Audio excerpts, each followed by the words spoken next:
आज मैं आपको मोरल एजुकेशन का नेक्स्ट टॉपिक करवाऊंगी जो काफ़ी इम्पोर्टेंट टॉपिक है। आज मैं आपको जो क्वेश्चन करवाऊंगी वो क्वेश्चन है, सबसे पहले हम उस पर चर्चा कर लेते हैं क्या है वो क्वेश्चन। तो आज का क्वेश्चन है, कौन कौन से गाइडलाइन प्रिंसिपल्स हैं इथिक्स के अंदर, नीति शास्त्र के अंदर, जो समाज के द्वारा सेट किए गए हैं। यानी वो कौन कौन सी मान्यताएं हैं जो नीति शास्त्र के द्वारा समाज में स्थापित की गई हैं और समय के साथ साथ वो चेंज होती रही हैं। तो देखिए, सबसे पहले इस क्वेश्चन को करने से पहले आपको ये पता होना चाहिए कि इथिक्स क्या है, नीति शास्त्र क्या है। ठीक है, तो पहले मैं इसका शाब्दिक मीनिंग बताऊंगी कि इथिक्स क्या है, नीति शास्त्र क्या है। अगर इथिक्स का हम शाब्दिक मीनिंग देखें तो ये ग्रीक भाषा जो है उसके इथिका से निकला है शब्द इथिका। ठीक है, और इथिका का जो शाब्दिक मीनिंग है उसका मीनिंग है कस्टम, परंपरा। ठीक है, ट्रेडिशन, जो समाज के द्वारा जिनको मान्यता प्राप्त है। ठीक है, तो कैसे ट्रेडिशन, कैसे कस्टम, कहाँ से आए। देखिए, अगर हम इंडियन सोसाइटी की बात करें तो जो इथिक्स है, जो नीति शास्त्र है, वो फिलॉसफी का विषय है और मेनली महात्मा बुद्ध के विचारों पर आधारित है। और अगर हम वेस्टर्न थिंकर की बात करें या वेस्टर्न जो देश है, पश्चिमी देश है, उनकी बात करें तो वहाँ पर जो फिलॉसफी है वो कहाँ से आई है, उसका जो बेस है वो प्लेटो और अरस्तु के जो विचार हैं वहाँ से ग्रहण की गई है। और हमारे इंडिया के अंदर जो नीति शास्त्र है वो मेनली किन के विचारों पर आधारित है, महात्मा बुद्ध के विचारों पर आधारित है। और नीति शास्त्र के अंदर जितने भी जो भी मूल्य आते हैं, जो भी वैल्यूज़ आती हैं, वो वैल्यूज़ समाज के द्वारा मान्यता प्राप्त होती हैं। और ज़रूरी नहीं है नीति शास्त्र के अंदर जितनी भी वैल्यूज़ हैं वो सही हों, वो गलत भी हो सकती हैं। नीति शास्त्र के अंदर जितनी वैल्यूज आई हैं, जो भी परंपराएं हैं, जो भी ट्रेडिशन है, वो किस चीज़ से प्रभावित हुई है, उस टाइम पर किस टाइप की सोसाइटी थी, उस टाइम पर किस टाइप के ट्रेडिशन थे। यानी हमारे नीति शास्त्र के अंदर क्या है कि जैसे प्राचीन काल के अंदर सती प्रथा को अच्छा मानते थे। ठीक है, और क्या इंटरकास्ट मैरिज को अच्छा नहीं मानते थे। समुंदर पार जाना, जो जो सैनिक थे अंग्रेजों के टाइम में, अगर वो समुद्र पार चले जाते थे तो ऐसा मानते थे कि उनका धर्म भ्रष्ट हो गया। तो ये इथिक्स हैं जो प्राचीन काल से सेट होते आए हैं और टाइम के अकॉर्डिंग बदलते जा रही हैं। ठीक है, तो ये मैंने आपको इथिक्स का, नीति शास्त्र का बिल्कुल नैरो मीनिंग बताया है। ठीक है, इसका ब्रॉड मीनिंग क्या है। नीति शास्त्र आचार शास्त्र, मतलब इसका मतलब ये है कि वो वैल्यूज़, वो मूल्य या मूल्यों का वो समुच्चय जो हमारे व्यवहार को निर्धारित करता है कि हमें एक समाज के अंदर किस तरह का व्यवहार करना है और किस तरह का व्यवहार नहीं करना है। ठीक है, what is wrong and what is right, इसके बीच में जो डिफरेंस बताता है वो इथिक्स बताता है, हमें नीति शास्त्र बताता है। ठीक है, तो नीति शास्त्र की जो ब्रॉड कंसेप्ट है उसके अंदर क्या बताया गया है, उचित और अनुचित के बीच में भेद करना, कुमार्ग से सुमार्ग की तरफ जाना, अपने कर्तव्य को अच्छी तरह से वहन करना, यानी अपने कर्तव्यों को अपनी ड्यूटीज को अच्छे से फॉलो करना, ये नीति शास्त्र बताता है। व्यक्तिगत हित के बजाय सामाजिक हित को महत्व देना हम नीति शास्त्र से ही सीखते हैं। ठीक है, तो नीति शास्त्र जो है वो क्या है, आपको पता चला कि नीति शास्त्र जो है कुछ मूल्यों का, कुछ ट्रेडिशन का, कुछ कस्टम का समुच्चय है जो मनुष्य के व्यवहार को निर्धारित करता है। हमारे जो वैल्यूज़ होते हैं हम उसी के अकॉर्डिंग समाज में व्यवहार करते हैं। या किसी संस्थान का भी एग्जाम्पल ले लीजिए, वो संस्थान भी जो है वो किस चीज़ से प्रभावित होता है, नीति शास्त्र से प्रभावित होता है। जैसे मान लीजिए आर्मी है, आर्मी की जो स्थापना की गई है या उसके जो इथिक्स है वो अलग, दूसरे संगठन से अलग है। वहाँ पर रूल स्ट्रिक्टली फॉलो किए जाते हैं। अगर रूल फॉलो नहीं किए जाएंगे तो तभी उनको क्या दी जाएगी, पनिशमेंट दी जाएगी। तो हर संस्थान के अपने एथिक्स होते हैं और उन एथिक्स का हमें पालन करना पड़ता है।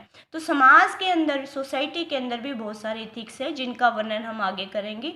इससे पहले यहाँ तो हमने इथिक्स का मीनिंग समझा कि इथिक्स क्या होते हैं, नीति शास्त्र क्या होता है। अभी हमें की कुछ परिभाषाएं पता होनी चाहिए। जैसे प्लेटो क्या कहता है, प्लेटो ने कहा है कि दर्शन शास्त्र, मैंने अभी आपको बताया इथिक्स जो है वो दर्शन शास्त्र का विषय है, ठीक है। उसने कहा कि जो मेरी फिलॉसफी है, जो मेरा नीति शास्त्र है, जो मेरा दर्शन शास्त्र है, उसका मेन उद्देश्य मनुष्य के जीवन को नैतिक बनाना। यानी देखिए, आपने अगर पॉलिटिकल साइंस में प्लेटो को पढ़ा होगा तो प्लेटो किसकी कल्पना करता है, एक आदर्श राजा की, कि एक आदर्श राजा कैसा होना चाहिए, उसमें एक भी अवगुण नहीं होना चाहिए, भगवान की तरह होना चाहिए, लाइक समथिंग। तो प्लेटो जो है वो नीति शास्त्र का जो मेन उद्देश्य बताता है, वो बताता है कि मनुष्य को मोरल बनाना, ताकि एक समाज, एक अच्छी सोसाइटी बन सके। इसके अलावा एक और थिंकर हुआ है फ्रीमैन। फ्रीमैन ने काफ़ी अच्छी परिभाषा दी है। वो नीति शास्त्र को एक वैज्ञानिक कर्तव्य मानता है। कहने का मतलब क्या है कि आप कैसा व्यवहार कर रहे हो, उसके पीछे क्या लॉजिकल पॉइंट है, क्या रीजनिंग है। यानी जो भी चीज़ एग्जिस्ट करती है उसके पीछे कोई ना कोई कारण होता है। तो आप जो भी व्यवहार करो, उस व्यवहार के पीछे एक साइंटिफिक रीज़न होना चाहिए। तो फ्रीमैन ने नीति शास्त्र को क्या बोला, एक वैज्ञानिक कर्तव्य बोला है। इसके अलावा एक और थिंकर हैं, एक और स्कॉलर है जिन्होंने नीति शास्त्र के बारे में क्या कहा है, जिसका नाम है एडलर। एडलर क्या कहते हैं कि नीति शास्त्र जो है, एडलर ने क्या कहा है कि नीति शास्त्र क्या है, नीति शास्त्र जो है समुच्चय है कुछ नियमों का, और वो समुच्चय जो वो नियम जो ये निर्धारित करते हैं कि किसी मनुष्य को किस तरीके से व्यवहार करना है समाज के अंदर। ऐसी परिभाषा किसने दी है, एडलर ने दी है। जब हम इन परिभाषाओं का एनालाइज करेंगे तो इनका एनालाइज में यही निकलता है कि नीति शास्त्र के अंदर समाज के अंदर कुछ वैल्यूज सेट की गई हैं, और वो वैल्यूज समाज के विकास के लिए, मानव के विकास के लिए, मॉरल मैप को इंट्रोड्यूस करने के लिए होती हैं, ठीक है। तो ये इंट्रोडक्शन थी। अब मैं आपके अपने क्वेश्चन पे आते हैं कि वो कौन कौन सी गाइडलाइन है जो सोसाइटी के द्वारा नीति शास्त्र के अंदर समाज के में स्थापित की गई है। तो फर्स्ट पॉइंट है मेरा पहला, कि जो नीति शास्त्र होता है वो क्या करता है, मतलब कौन कौन से रूल्स जो है उसने समाज के अंदर नीति शास्त्र के द्वारा स्थापित किए। उनमें पहला, मनुष्य के चरित्र का निर्माण। देखिए, नीति शास्त्र का जो सबसे इम्पोर्टेंट रोल है वो समाज में मॉरल कैरेक्टर बिल्ड करना है लोगों का। कैसे करता है, कौन कौन सी वो चीज़ें हैं जो हमारे मॉरल कैरेक्टर को बिल्ड करती है। परिवार, देखिए पहले हम ज्वाइंट फैमिली में रहा करते थे, आजकल ये रूल्स चेंज होते जा रहे हैं, अब हम सिंगल्स फैमिली में रहते हैं। ज्वाइंट फैमिली हमें क्या सिखाती है, शेयर करना, बड़ों का आदर करना, ठीक है, उनका सम्मान करना। सुबह सुबह जो थे हम जल्दी उठा करते थे, लेकिन आजकल क्या है, हम देर से उठ रहे हैं। हम ये सारी चीज़ें कहाँ से सीख रहे थे, अपने परिवार से, क्योंकि उस टाइम पर परिवार के तकरीबन सदस्य जल्दी उठते थे और अपने क्रियाकलापों में लग जाते थे। सुबह सुबह उठ के जैसे नहाकर पूजा पाठ करना, लेकिन आजकल क्या है, नहाकर सीधा हमें नहाने से पहले ही हमें चाय चाहिए या ब्रेकफास्ट चाहिए। तो ये जो वैल्यूज़ हैं वो चेंज हो रही हैं, लेकिन जो पहले वैल्यूज़ थी वो काफ़ी अच्छी थी। मतलब क्या था कि जो नीति शास्त्र थे, जो आचरण, नीति शास्त्र का मतलब क्या, आप जो आचरण कर रहे हो वो किस तरीके से कर रहे हो, वो कहाँ से फॉलो किया आपने, परिवार से, ठीक है। दूसरा, शिक्षण संस्थान। पहले हम गुरु को इतना इज्जत देते थे और गुरु हमें अच्छी अच्छी बातें बताता था, हमारे अंदर आत्मविश्वास बिल्ड करता था, समस्याओं से लड़ने की क्षमता बिल्ड होती थी। देखिए किस तरह से शिक्षण संस्थाएं आज भी बच्चों के अंदर एथिक्स, नीति शास्त्र को बिल्ड कर सकती हैं, किस तरीके से कर सकती हैं। आजकल वैसे तो एजुकेशंस का जो मेन पर्पज़ है वो क्या रह गया, सिर्फ डिग्रियां लेना, अच्छी पोस्ट लेना, सैलरी लेना, जहाँ से हमें बेनिफिट मिल सके। नीति शास्त्र को तो हम एक साइड रख देते हैं और हमारा जो मेन पर्पज़ हो जाता है वो जीविका कमाना, और अपने आदर्श और मूल्यों को हम भूल जाते हैं। उसका मेन रीज़न क्या है कि नीति शास्त्र बच्चों को अच्छे से पढ़ाया नहीं जाता। वैसे मैं आपको बता दूं कि जो मूल्यज होते हैं वो पढ़ाए नहीं जाते बल्कि अपने आप ग्रहण किए जाते हैं। यानी हमें स्कूल और कॉलेजेस में बच्चों को किस तरह का माहौल देना चाहिए, तो किस तरह का माहौल देना चाहिए, हमें उन्हें जैसे कुछ ऐसी बुक्स पढ़ानी चाहिए जो उनके अंदर नीति शास्त्र डेवलप कर सके। जैसे पंचतंत्र की किताब, पंचतंत्र की जो किताब है उसके अंदर बहुत सारी कहानियाँ दी है जो कि हमें क्या सिखाती है, इमोशनल इंटेलिजेंसी का ज्ञान देती है। जैसे आपने नेवले की कहानी सुनी होगी कि इंसान जब बिना सोचे समझे कोई काम करता है तो बाद में उसको पछताना पड़ता है।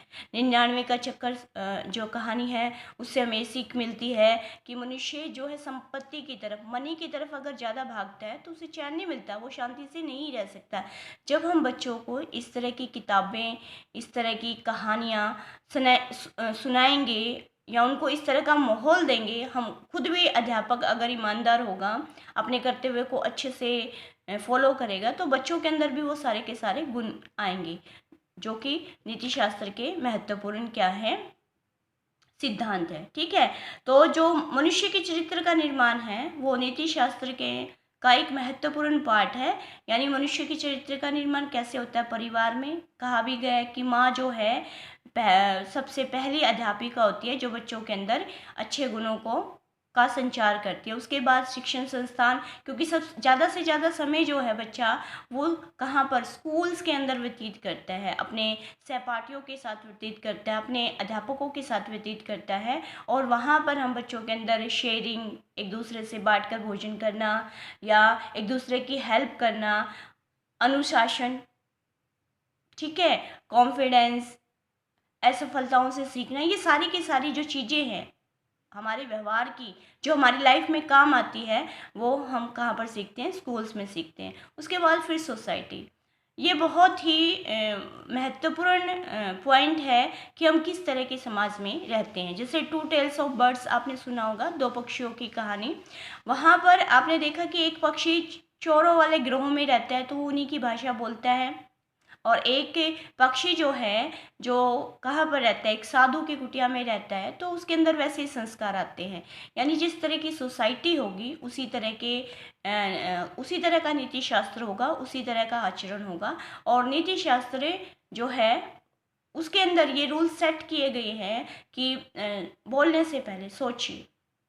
ठीक है, कि आप जो भी बोलने जा रहे हो उससे पहले सोचिए, और जो भी आप करने जा रहे हो उसके बारे में सोचिए कि आप जो कर रहे हो वो सही है या गलत है, उसके क्या परिणाम हो सकते हैं। ठीक है, तो पहला जो पॉइंट था नीति शास्त्र का, वो क्या करता है, नीति शास्त्र मनुष्य के चरित्र निर्माण में महत्वपूर्ण भूमिका निभाता है। ठीक है, दूसरा पॉइंट है मार्गदर्शक के रूप में, एक मार्गदर्शक के रूप में जो है वो नीति शास्त्र के जो मूल्य है वो हमारा मार्गदर्शन करते हैं। जैसे फॉर एग्जाम्पल हमें क्या सिखाते हैं, नीति शास्त्र के अंदर ये कहा गया है कि असफलताओं से सीखना चाहिए। आप इसमें नेपोलियन बोनापार्ट का एग्जाम्पल ले सकते हो, या आप अब्राहम लिंकन के एग्जाम्पल ले सकते हो कि अब्राहम लिंकन देखिए एक पार्षद का चुनाव हार जाता है और कितनी बार वो चुनाव लड़ता है लेकिन फिर भी वो हार नहीं मानता और देश में सबसे बड़ी पोस्ट पर पहुंचता है।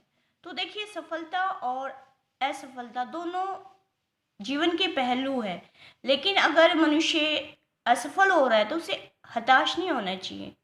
ये बातें हमें कौन बताता है, हमारा नीति शास्त्र बताता है, हमारा इतिहास बताता है, हमारी प्राचीन परंपराएं बताती है। जैसे मैंने अब्राहम लिंकन का एग्जाम्पल दिया, दूसरे एग्जाम्पल ले सकते हो जिन्होंने बल्ब बनाया। आपको पता है जिन्होंने बल्ब बनाया वो 119 बार फेल हुए थे और लास्ट में जाकर उनको सक्सेस मिली।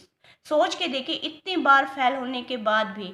यानी ये नीति शास्त्र से आया हुआ वर्च्यू है कि हमारे अंदर कॉन्फिडेंस होना चाहिए, हमें हार नहीं माननी चाहिए। कहा भी गया है, करत करत अभ्यास जड़मति होत सुजान, रसरी आवत जावत सिल पर पड़त निशान। यानी अगर आप बार बार अभ्यास कर रहे हो, बार बार प्रैक्टिस कर रहे हो, आपके अंदर विश्वास है तो आपको सक्सेस जरूर मिलेगी। तो मार्गदर्शन, यानी हमारा एक मार्गदर्शन के रूप में नीति शास्त्र जो है वो क्या करता है, हमारा मार्गदर्शन करता है, हमारे अंदर अच्छे गुणों का संचार करता है। जैसे महात्मा बुद्ध ने क्या कहा है कि अपना दीपक स्वयं बनाओ। आजकल के स्कूलों के अंदर क्या है कि बच्चों को एक तरीके से ट्रीट किया जाता है, चलिए आप पढ़ लीजिए, क्वेश्चनों को याद कर लीजिए, एग्जाम्स में ये इंपॉर्टेंट क्वेश्चन आएगा, बस इतना ही। लेकिन बच्चे के अंदर और भी क्रिएटिविटी है, बच्चे के अंदर और भी क्रिएटिविटी है, उन क्रिएटिविटियों को भी हमें उभारना है।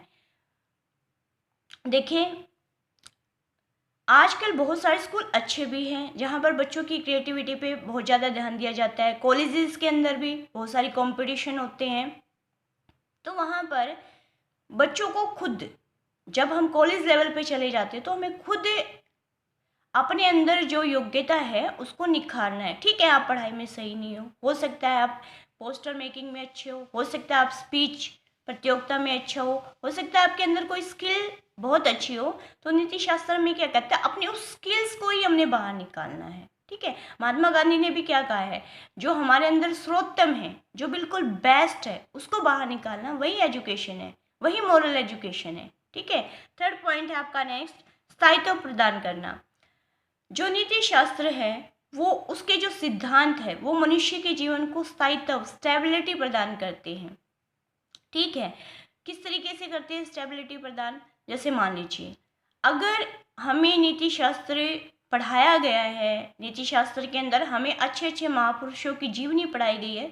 जैसे आप महात्मा गांधी का ही एग्जाम्पल ले लीजिए, महात्मा गांधी कोई भी आंदोलन चलाते थे तो आंदोलन का जो उसका मेन मूल्य हुआ करता था वो क्या हुआ करता था, अहिंसा हुआ करता था। हिंसा नहीं हुआ करता था, अहिंसा हुआ करता था, और वो उस चीज़ पे डटे रहते थे, स्टेबल रहते थे, और लास्ट में जाके उनको क्या मिलती थी, सक्सेस मिलती थी। रीज़न क्या उनको सक्सेस मिलने का, कि उनका जो तरीका था व्यवहार करने का समाज में, उनके जो मूल्य थे, उनके जो वैल्यूज़ थे वो काफ़ी अच्छे थे। ठीक है, जिनसे उनको क्या मिली, स्टेबिलिटी मिली और सफलता मिली।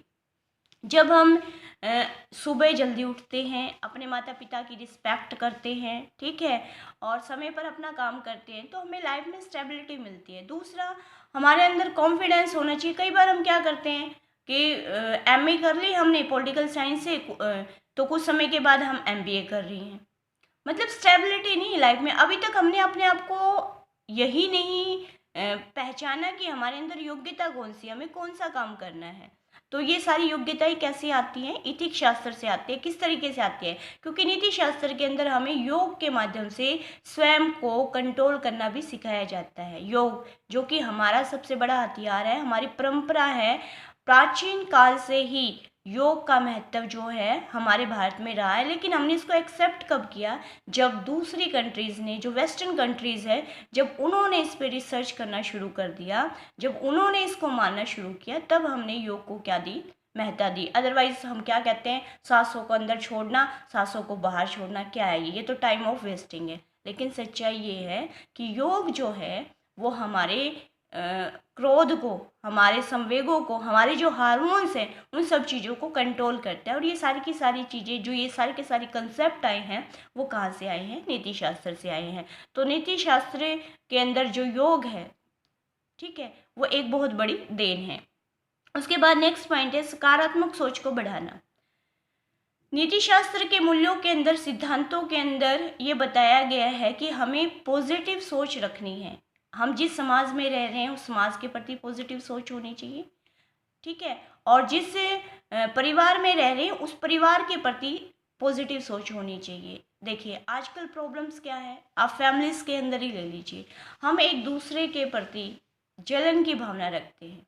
ठीक है, अगर हमारा सिस्टर या ब्रदर भी हमसे आगे चली जाती है तो हमारे अंदर कौन सी फीलिंग्स आ जाती है, जलन की। ठीक है, पॉजिटिव सोच नहीं होती, बल्कि हमें क्या करना चाहिए कि उनसे इंस्पायर होना चाहिए। देखो हाँ, सभी के साथ तो ऐसा नहीं होता, लेकिन मैं तकरीबन कौन सी चीज़ें काउंट की जाती है, 90% काउंट की जाती है। अभी भी जो रिसर्च के अंदर जो सर्वे हुए हैं उसमें ये कहा गया कि रोड पे चलते हुए 3 आदमियों के में से एक आदमी जो है वो मानसिक अवसाद से ग्रस्त है। इसका मतलब क्या है, वो डिप्रेशन में रहता है, तनाव में रहता है, और उसका मेन रीज़न क्या है, नेगेटिव सोच। क्योंकि उसको चिंता रहती है कि किस तरह से अर्न किया जाए, उसको अपने फेल होने का डर रहता है। लेकिन ये सारे के सारे डर कब दूर हो सकते हैं? जब हमारे अंदर एक पॉजिटिव एनर्जी होगी, सकारात्मक सोच होगी। और नीति शास्त्र जो है सकारात्मक सोच को क्या करता है? बढ़ावा देता है। ठीक है। उसके बाद है कि कोई भी चीज़ है उसका सुधारात्मक रूप अपनाइए। देखिए, महात्मा बुद्ध ने की एक कहानी है। महात्मा बुद्ध की जो जातक कथा है उनके अंदर एक कहानी दी हुई है उंगली मार की। उंगली मार क्या करता था? बहुत सारे लोगों की उंगलियां काटता था। और उस जब वो 1000वीं उंगली काटने वाला था तो उसका परिचय किससे हुआ? महात्मा बुद्ध से हुआ।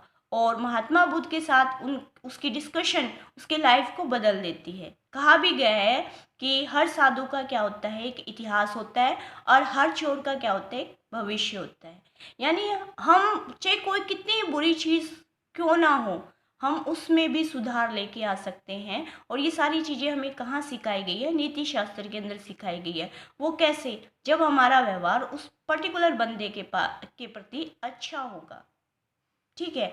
जब हम समाज में, सोसाइटी में उसको अच्छे मूल्य देंगे। देखिए, चोर कब बनता है इंसान? कोई इंसान चोर बन के खुश नहीं है। जब उसको माहौल इस तरह का मिलता है या उसकी जो इच्छाएं हैं किसी चीज़ को पाने की, कि सामने वाले पड़ोसी के पास गाड़ी है तो मेरे पास भी होनी चाहिए, तो वो क्या करता है? उसके लिए चोरी कर सकता है।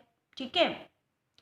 तो वो इच्छाएं कैसे कंट्रोल होती हैं? वो योग के माध्यम से कंट्रोल होती है, नीति शास्त्र के गुणों के माध्यम से कंट्रोल होती हैं।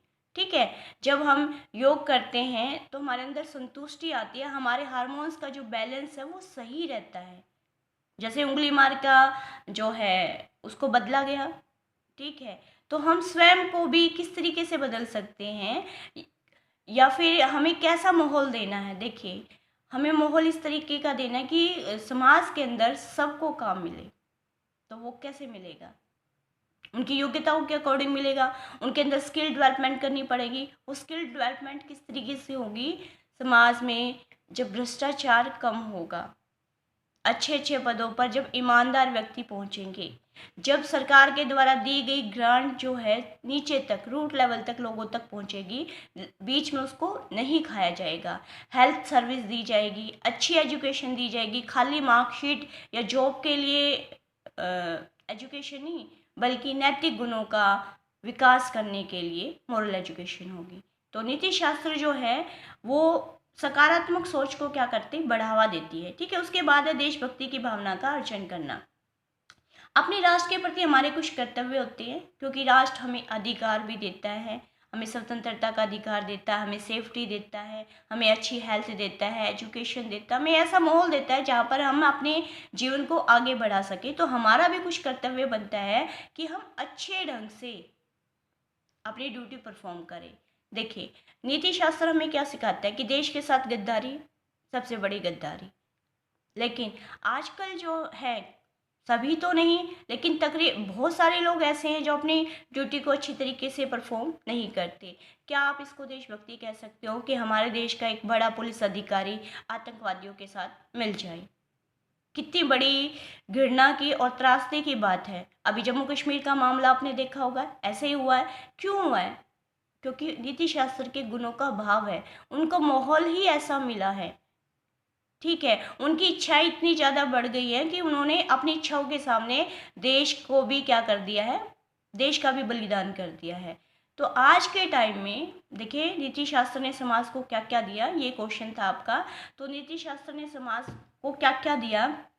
फर्स्ट, मनुष्य के चरित्र के निर्माण में नीति शास्त्र काफ़ी महत्वपूर्ण भूमिका निभाता है। सेकंड, एक मार्गदर्शक के रूप में काम करता है नीति शास्त्र। स्थायित्व प्रदान करता है, क्रोध पे नियंत्रण करना सिखाता है, हमारी सकारात्मक सोच को बढ़ाता है और देशभक्ति की भावना का अर्जन करता है। यानी नीति शास्त्र हमें किसी विशेष परिस्थिति में कैसा व्यवहार करना है ये भी सिखाता है। आपको पता है आईएएस लेवल पर ये एक सब्जेक्ट पर्टिकुलर लगा हुआ है। क्यों लगा हुआ है? कि मनुष्य के पास नॉलेज है, बट उस नॉलेज को वो पर्टिकुलर सिचुएशन में कैसे काम करता है। नीति शास्त्र के ऊपर केस स्टडी देकर इंटरव्यू में उनसे क्वेश्चन पूछा जाता है, लिखित एग्जाम में उनसे क्वेश्चन पूछा जाता है कि एक पर्टिकुलर सिचुएशन में एक बंदा कैसे काम करेगा। ठीक है। जैसे फॉर एग्जांपल मान लीजिए एक IAS अधिकारी है, उसको ग्रांट दी गई है डिस्ट्रीब्यूशन करने के लिए, लेकिन उसी दौरान उसके घर में उसकी बहन की शादी है या कोई बंदा है उसके घर में बहुत ज़्यादा क्रिटिकल बीमारी से वो भी बीमार है, तो हो सकता है उसके दिमाग में ऐसा आ जाए कि पैसों का कुछ पार्ट हम वहाँ पर खर्च कर दें। ठीक है, लेकिन अगर उसने नीति शास्त्र को डीपली पढ़ा है और नीति शास्त्र के गुणों को ग्रहण किया है लाइफ में, तो वो ऐसा नहीं करेगा। ठीक है, तो जो नीति शास्त्र है वो आज के टाइम में पढ़ाना, मोरल एजुकेशन बच्चों को देना बहुत ज़रूरी है, लेकिन सिर्फ किताबों के माध्यम से नहीं है, सिर्फ इम्पोर्टेंट क्वेश्चन करके नहीं है, उनको करवाना पड़ेगा। उन्हें योग के माध्यम से उनकी इंद्रियों को कंट्रोल करना होगा, उनको अपने क्रोध पर कंट्रोल रखना पड़ेगा। देखो, इमोशनल इंटेलिजेंसी के बारे में बताती हूँ, जो नीति शास्त्र का एक महत्वपूर्ण गुण है। इमोशनल इंटेलिजेंसी क्या होती है कि हम कई बार इतने ज़्यादा भावुक हो जाते हैं कि हमारी बुद्धि उस टाइम काम नहीं करती। वैसे भी आपको पता होना चाहिए, जब संवेग चरम सीमा पर होते हैं तो हमारी बुद्धि काम करना बंद कर देती है। वो संवेग को कैसे भी हो सकते हैं, कामुकता का संवेग भी हो सकता है। आपको पता है ये जो समाज के अंदर रेप केस होते हैं, निर्भया केस देख लीजिए, और भी बहुत सारे केस हैं, सो मैनी, तो ये केस क्यों हुए हैं, उनका मेन रीज़न क्या है? संवेगात्मक बुद्धि। उनके संवेग उस टाइम चरम सीमा पर होते हैं और उन्हें पता ही नहीं होता कि वो क्या कर रहे हैं क्या नहीं कर रहे हैं। लेकिन इन संवेगों को कंट्रोल किया जा सकता है जब हम इथिक्स, हमारे जो इथिक्स होंगे वो अच्छे होंगे, बढ़िया होंगे, तभी उनको कंट्रोल किया जा सकता है। ठीक है, और समाज जो है फिर वो इस तरह के इतने बड़े बड़े अपराध जो है वो होने से बच सकते हैं। दूसरा एग्जाम्पल ले लीजिए, कई बार इंसान क्रोध में घर से लड़ाई करके चला है, बाहर ड्राइव कर रहा है, और ड्राइव कर रहा है तो क्योंकि ड्राइव करते टाइम उसके संवेग चरम सीमा पे है, बुद्धि काम नहीं कर रही, ठोक देता है। इससे किसी बच्चे की डेथ हो सकती है, किसी व्यक्ति की डेथ हो सकती है, और स्वयं भी हार्मफुल हो सकता है। संवेग चरम सीमा पर होने का तीसरा एग्जाम्पल देखिए, क्या होता है कई बार जब यंग बच्चे होते हैं वो इतनी जल्दी डिसीजन लेते हैं, जब उनके संवेग चरम सीमा पर होते घर से भाग जाते हैं, लेकिन बाद में जब उनकी बुद्धि काम करती है, जब उन्हें रियलाइज होता है कि प्रैक्टिकल लाइफ क्या है।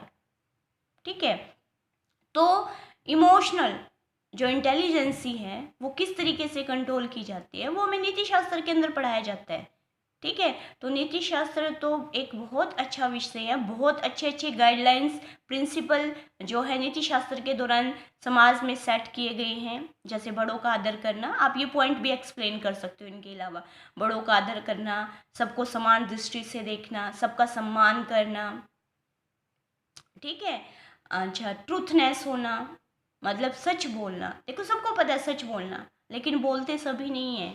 ठीक है, लॉयल होना, आप जो भी काम कर रहे हो, चाहे आप आर्मी में काम कर रहे हो तो आप अच्छे सैनिक की तरह काम कीजिए, अगर आप पुलिस में काम कर रहे हो तो एक अच्छे अधिकारी की तरह काम कीजिए। प्रशासनिक अधिकारी हैं जो देश की एक नींव होता है, अच्छे अच्छे सजेशन देता है, दूसरे राष्ट्रों के साथ जो संधि समझौते होते हैं वो भी उनके विचारों पर आधारित होते हैं, तो वो अगर अच्छे हैं, करप्ट नहीं है, तो देश विकास करेगा। तो ये सारे के सारे पॉइंट जो है वो हमारे नीति शास्त्र के अंदर स्थापित किए गए हैं। ठीक है, तो आज के लिए इतना ही काफ़ी है, कल आगे टॉपिक को बढ़ाएंगे और नेक्स्ट टॉपिक करेंगे। धन्यवाद।